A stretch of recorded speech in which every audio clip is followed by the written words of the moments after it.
आज उधर से होके आते ना, तो उसके बाद उधर से होके ना फिर ऊपर जाना है।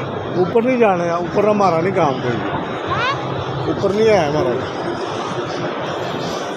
ऊपर क्या है? मैं तो ऊपर हमारा काम नहीं है। ऊपर क्या है?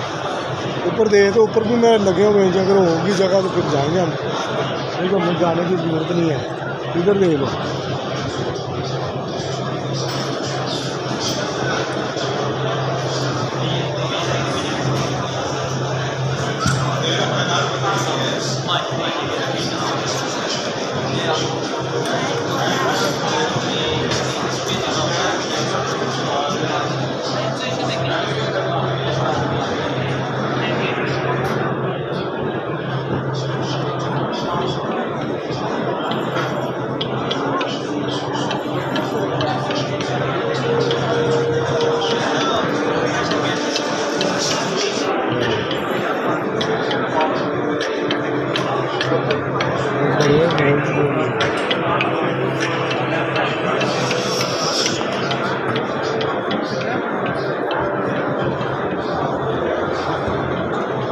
मेरे साथ इधर ही रहना।